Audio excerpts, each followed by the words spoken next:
बिस्मिल्लाहिर्रहमानिर्रहीम बोलते कालम के साथ मैं आमिर रज़ा खान। और ईरान अमेरिका जंग ने जहां बहुत सारे मामला दुनिया के सामने खोल कर रख दिए और ये बता दिया कि कोई सुपर पावर नहीं है, आपका जज्बा, आपका इत्मीनान और आपकी जो ताकत है वो आपकी आवाम है। ये साबित हो गया कि अमेरिका जैसी सुपर पावर, इसराइल जैसा पीछे बड़ा मुल्क और इसके साथ साथ मिडल ईस्ट के वो ममालिक जो एक सहूलतकार के तौर पर अमेरिका के साथ थे, ईरान को फ़तह नहीं कर सके। ईरान का फ़तह क्या करना था, कोई एक मकसद भी, 8 मकासद लेके निकले थे, अभी तक एक मकसद भी हासिल नहीं कर सके। उल्टा उनको अब अपने मुल्क में जवाबदेह होना पड़ा है उन अरबों डॉलर्स का जो आपने हरमज़ में डूब गए। दुनिया की मईशत जो है वो तबाह हो गई और आज भी अमरीकी इंडेक्स जो है वो निचली सतह पर ट्रेड हो रहा है। यानी इसका मतलब ये है कि वहाँ पर पैसा डूब रहा है और हालत ये है कि अमेरिका अमान जैसे मुल्क को भी धमकी लगाने पर आ गया है। जी हाँ, अब उसने कहा है कि अमान अगर ईरान के साथ किसी किस्म का आपने हरमज़ की गुज़रगाह बनाने पर मुआहदा करेगा तो वह अमान पर भी हमला कर देगा। तो किस किस पर हमला करोगे?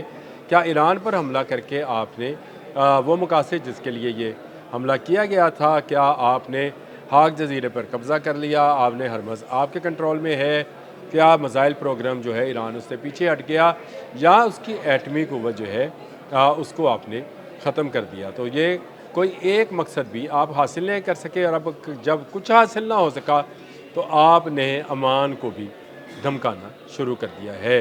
तो क्या ख़ित्ते में एक नई जंग जो है उसका आगाज़ होने जा रहा है? देखें, सबसे पहली बात तो ये है कि मिडल ईस्ट में मौजूद तमाम ममालिक को एक बात का अदराक तो बड़ी सही तरीके से हो गया कि अमेरिका उनके लिए कुछ नहीं कर सकता है। अमेरिका अगर बचा सकता तो अमेरिका बहरीन में अपने 5th फ्लीट के जो अड्डे थे या कंट्रोल एंड कमांड सेंटर्स थे उनको बचा लेता। अमेरिका अगर बचा सकता तो अल सालम एयर बेस कुवैत बचा लेता। अमेरिका अगर बचाने को आता तो अल अदीद कतर की एयर बेस को बचा लेता। अमेरिका अगर आता तो अल सुल्तान एयर बेस सऊदी अरब में जो थी उसको बचा लेता। दुबई और मुत्तहिदा अरब अमारात, अबू धाबी के बाकी ममालिक समेत उनमें मौजूद फ़ौजी अड्डों को और अपने सफारत खानों को बचाता। इराक़ में अपनी इंस्टॉलेशंस को बचा के रखता और कुर्द इलाके में अपना फ़ौजी अड्डा खाली ना करता।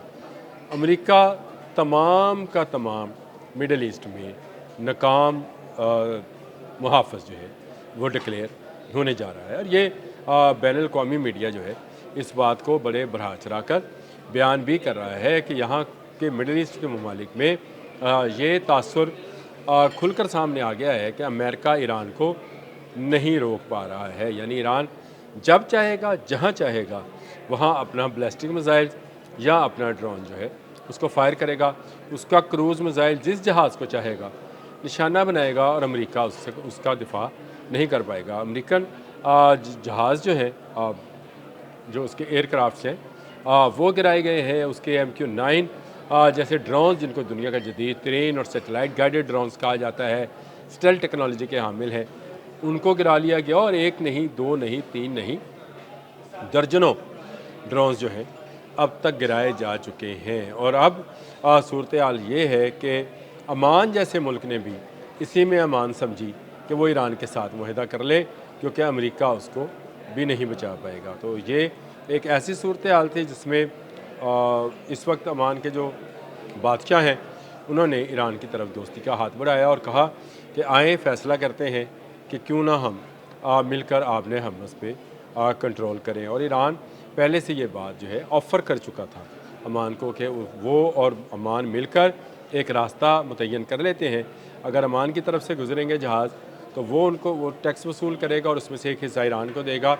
इसी तरह ईरानी गुजरगाह की तरफ से अगर गुजरेंगे तो ईरान उसमें से अमान को हिस्सा देगा। ये एक ऐसा मुआहदा था अगर हो जाए तो मुआहदा हो जाए तो ये इससे दुनिया भर के तमाम ममालिक को आसानी होगी। देखें, अमेरिका यहाँ का स्टेक होल्डर नहीं है। अमेरिका का यहाँ पर एक कतरा या 1 इंच ज़मीन नहीं है।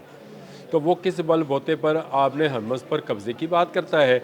इसका मतलब ये है कि वो काबिज़ है, यहाँ कब्ज़ा करना चाहता है, तो क्यों कोई इस कब्ज़े को तस्लीम करेगा? और अगर करेगा तो मरेगा, क्योंकि ईरान किसी सूरत किसी ऐसे मुल्क को अब नहीं छोड़ेगा जो अमेरिका की सहूलतकारी करेगा। अमान जो है ये इसने एक अच्छा फ़ैसला किया कि کہ اس نے ایران کے ساتھ مل کر آبِ ہرمز کو کنٹرول کرنے کے لیے دنیا کو ایک طرح کا ریلیکس کرنے کے لیے کیا تھا، لیکن ڈونلڈ ٹرمپ نے الٹی دھمکی لگا دی اور یہ کہا کہ وہ عمان پر بھی چر دوڑے گا۔ اب یہ ایک نئی جنگ ہوگی، اگر وہ عمان پر حملہ کرے گا تو ایران عمان کے ساتھ کھڑا ہوگا۔ پہلے ایران اکیلا تھا، اب عمان بھی اس کے ساتھ خطے میں شامل ہوگا، جو کہ آبِ ہرمز کی دوسری طرف ہے۔ گو یہ ایک دھمکی ہے، اور ڈونلڈ ٹرمپ جو ہے کہ صرف اس سے پہلے ایران کو بھی اسی طرح کی دھمکیاں لگاتے رہے ہیں کہ تہذیب ختم ہو جائے گی، نام و نشان مٹا دیں گے، ایک نسل ختم ہونے کو آ رہی ہے، پتہ نہیں کیا کیا اس طرح کی بھی چیزیں کرتے رہے۔ لیکن کمزوری کا عالم یہ ہے کہ اس وقت بھی امریکن اخبارات جو ہیں یا میڈیا ہاؤسز جو ہیں پکار کر بتا رہے ہیں کہ کمزور ہو گیا بھائی، آپ کے پاس نہ میزائل سسٹمز ہیں، نہ انٹرسیپٹرز ہیں، آپ کے پاس اب وہ طاقت نہیں ہے کہ آپ ایران کو روک سکیں۔ اگر آپ ایران کو نہیں روک پا رہے ہیں تو چین اور رشیا جیسے ممالک کو کیسے روک سکیں گے؟ اور اس پر اب آپ عمان کو بھی دھمکا رہے ہیں، تو اس کا مطلب یہ ہے کہ جو باقی 200 ممالک ہیں ان کے لیے بھی یہ ایک لمحہ فکریہ ہے۔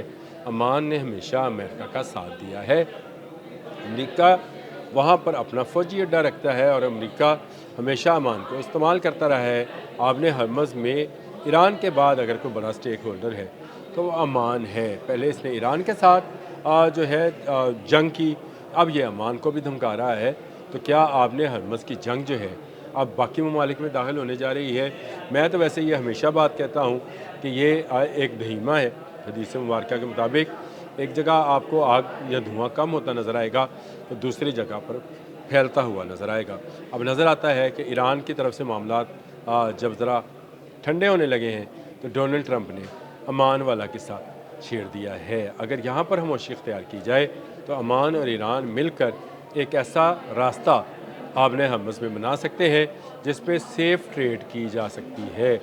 گو اس کا ٹیکس ضرور دینا پڑے گا، لیکن اس کے لیے پوری دنیا کو ایک قسم کی ریلیکسیشن ملے گی۔ میں نے اپنے ولاگ کے شروع میں یہ بات کہی تھی کہ امریکی اسٹاک ایکسچینج آج کے دن میں جو ہے وہ بیرش ہوئی ہے، یعنی نیچے کی طرف گئی ہے، اور یہ کافی جو ہے دھچکا ہے امریکی جو اسٹاک ایکسچینج ہے اس کو۔ جب سے عمان کو دھمکانے کی بات کی ہے اس وقت سے امریکی اسٹاک ایکسچینج جو ہے اوپر آنے کا نام نہیں لے رہی ہے۔ تو امریکہ کے لیے اگر یہ جنگ بھی شروع کرنا امریکہ نے کر لی تو پھر ستے ہی حیرانے پہ، کیونکہ ایران ایک طرف سے اور عمان دوسری طرف سے امریکہ کا مقابلہ کرے گا۔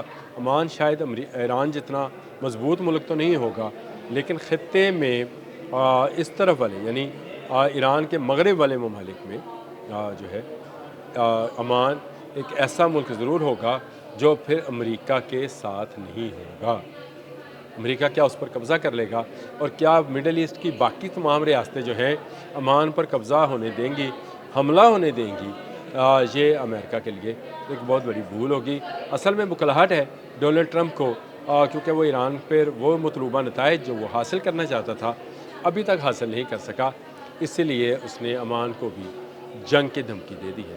یہ دھمکی پر اگر عملی جامہ پہنایا گیا تو یاد رکھیے گا یہ امریکہ کا جنگ کے حوالے سے آخری اقدام ہوگا، کیونکہ اس کے بعد شاید امریکنز کو یہاں سے بھاگنے کا بھی موقع نہ ملے، اور اس کی بنیادی وجہ یہ ہوگی کہ عمان نہیں، ایران جو ہے اس سے نپٹے گا۔ اب تک کے لیے اتنا ہی۔ اللہ حافظ۔